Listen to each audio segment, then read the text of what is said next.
The war that began in blood may end with a trade. Hamas wants the Sinwar brothers' bodies returned. Trump's envoys rushed to Cairo. Sisi calls it the right path, and Erdogan claims Hamas is ready for peace. But with Israel unmoved, the question remains, is Gaza's ceasefire real or just another mirage?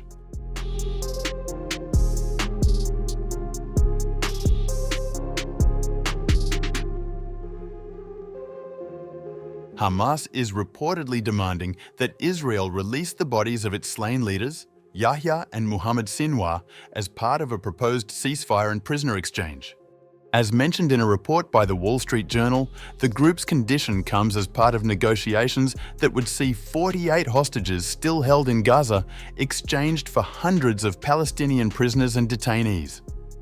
Under the proposal, Israel would release 250 life-term prisoners and 1,700 Gazans detained since the October 7 attacks, along with the remains of 15 slain Palestinians for each deceased hostage. US President Donald Trump's peace plan reportedly envisions the hostages' release within 72 hours of the deal's signing.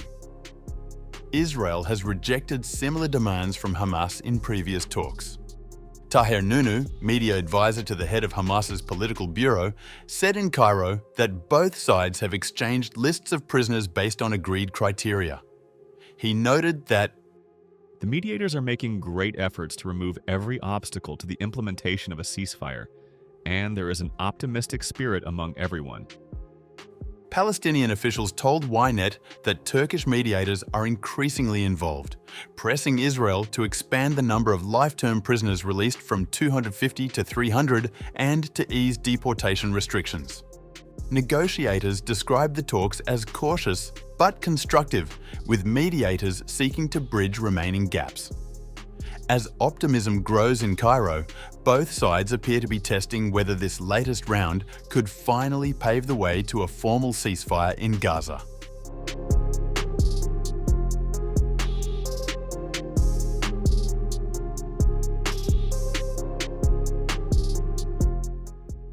Egyptian President Abdel Fattah El-Sissi said he had received what he called very encouraging messages from mediators involved in negotiations to end the war in Gaza.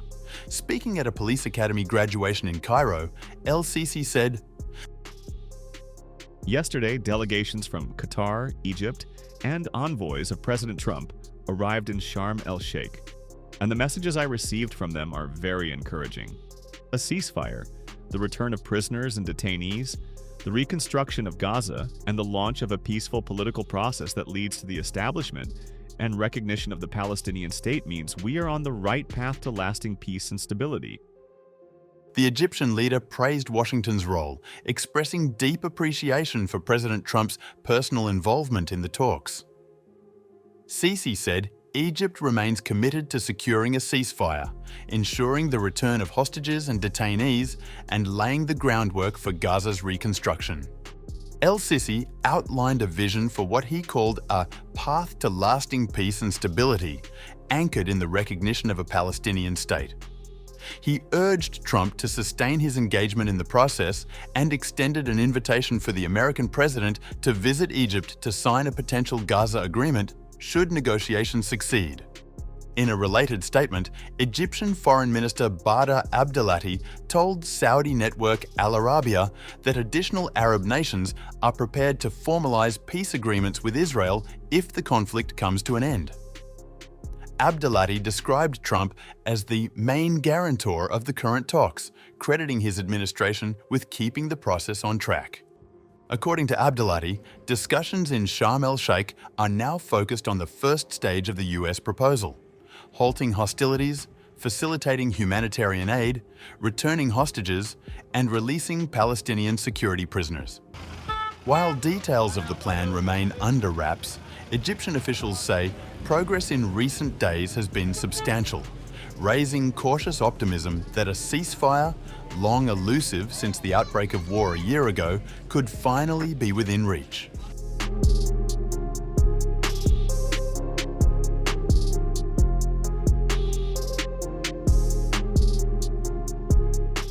The Saudi broadcaster Al-Hadath reported that delegations from the Islamic Jihad and the Popular Front for the Liberation of Palestine had arrived in Sharm el-Sheikh to take part in the ongoing Gaza hostage truce negotiations. The inclusion of these two Palestinian factions, though less influential than Hamas, signals an attempt to broaden participation in talks aimed at ending the months-long conflict. Qatar confirmed that its Prime Minister would also attend, while Turkish intelligence chief Ibrahim Kalin is expected to join the discussions, underscoring the diplomatic weight now centered in the Red Sea resort city. In parallel, Turkish President Recep Tayyip Erdogan said Trump had asked Ankara to persuade Hamas to accept Washington's proposed plan for ending the Gaza war. Speaking to Turkish journalists aboard his return flight from Azerbaijan, Erdogan said, "Both during our visit to the United States and in our most recent phone call, we explained to Mr. Trump how a solution could be achieved in Palestine. He specifically requested that we meet with Hamas and persuade them.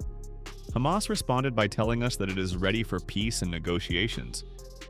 In other words, it did not take a contrary stance. I consider this a very valuable step. Hamas is ahead of Israel."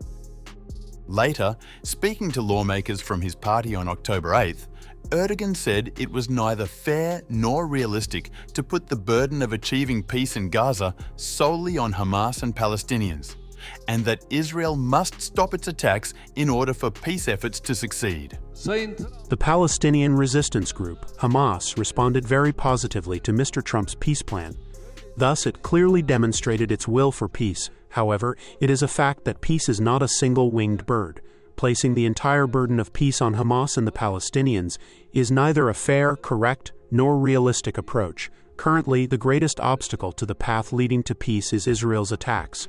Despite Mr. Trump's clear calls, Israel continues its attacks, which undermine the positive atmosphere.